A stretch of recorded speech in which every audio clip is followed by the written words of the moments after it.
ఒక ఆవుకి 41 క్రోర్స్ ఏంటని ఆశ్చర్యపోతున్నారా? So it's true. Vietnam 19 Ongole జాతికి చెందిన ఈ ఆవు 41 క్రోర్కి అమ్ముడుపోయి గిన్నిస్ వరల్డ్ రికార్డులో ప్లేస్ సాధించింది. అంతేకాకుండా మిస్ సౌత్ అమెరికా అనే టైటిల్ని కూడా సొంతం చేసుకుంది. మరి ఈ ఆవుకి ఎందుకంత కాస్ట్?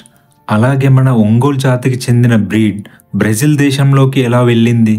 ఇక అక్కడికి వెళ్ళాక ఈ ఆవులో ఎటువంటి చేంజెస్ జరిగాయి? అలాగే మన ఒంగోలు జాతి బ్రీడ్ గురించి కూడా మనం ఈ వీడియోలో తెలుసుకుందాం. సో వియత్నాం 19 ఈ ఆవు బ్రెజిల్ దేశంలో పుట్టి అక్కడే పెరిగింది. కానీ దీని జీన్స్ వచ్చేసరికి మన ఏపీలో ఉన్న ఒంగోలు జాతికి చెందింది.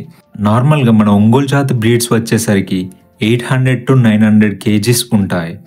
ఇంకా కొన్ని ఎడ్ల పందాల్లో యూజ్ చేసే బుల్స్ చూసుకుంటే దాదాపు 900 to 1200 kgs ఉంటాయి. అయితే ఈ వియత్నాం 19 ఆవు మాత్రం జస్ట్ 2 ఇయర్స్లోనే 1100 kgల వెయిట్ గెయిన్ చేసి రికార్డ్ స్థాయిలో ఉంది. దీని స్కిన్ టోన్ వచ్చేసరికి మిల్క్ వైట్తో ఎండల సూపర్ షైనింగ్. అలాగే దీని లూజ్ స్కిన్ ఎలాంటి టెంపరేచర్నైనా తట్టుకోవడానికి యూజ్ అవుతుంది. దీని ఐస్ వచ్చేసరికి జెట్ బ్లాక్తో చాలా అట్రాక్టివ్గా ఉంటాయి. దీని మజిల్ బిల్డ్, స్ట్రక్చర్, వెయిట్ ఇలా అన్నిట్లో ముందుండి మిస్ సౌత్ అమెరికా అనే టైటిల్ని దక్కించుకుంది. 41 కోట్లకు అమ్ముడుపోయి గిన్నిస్ వరల్డ్ రికార్డ్ బుక్లోకి ఎక్కింది. ఇక ఒకసారి మన హిస్టరీలోకి వెళ్ళి చూస్తే మన ఒంగోలు బ్రీడ్ 1868లో బ్రెజిల్ దేశానికి షిప్లో ట్రాన్స్పోర్ట్ చేశారు.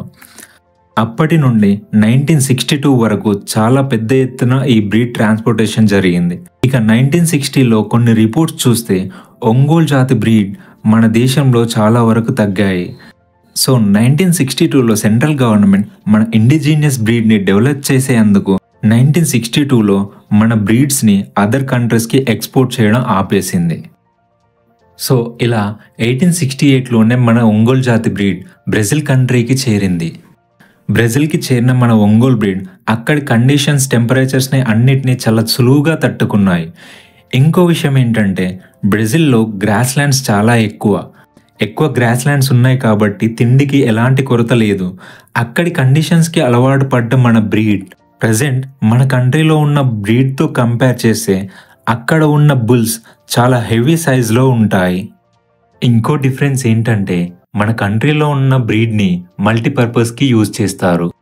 అంటే అగ్రికల్చర్, పాలకు, కంపోస్ట్, ఎడ్ల పందాలకు ఇలా డిఫరెంట్ ఫీల్డ్స్లో యూజ్ చేస్తాం. బట్ బ్రెజిల్లో జస్ట్ మీట్ కోసం మాత్రమే ఈ బ్రీడ్స్ని యూజ్ చేస్తారు. ప్రజెంట్ మన దగ్గర 6 లక్షల ఒంగోలు జాతికి చెందిన పశువులు ఉంటే బ్రెజిల్లో మాత్రం దాదాపు 16 లక్షల పైనే ఒంగోలు జాతి పశువులు ఉన్నాయి. మన కంట్రీలో ఉన్న ఈ 6 లక్షల పశువులు కూడా మ్యాక్సిమం ఎడ్ల పందాల కోసం పెంచుతున్నవే. అగ్రికల్చర్లో టెక్నాలజీ పెరిగినప్పటి నుండి ఈ బ్రీడ్ దాని గుర్తింపును కోల్పోయింది. ఇలా మన బ్రీడ్స్కి అన్ని కంట్రీస్లోనూ మంచి రికార్డ్స్ ఉన్నాయి. సో మన బ్రీడ్స్ని కాపాడుకోవడం మన చేతుల్లోనే ఉంది. If you like the video, please support and share. Thanks for watching.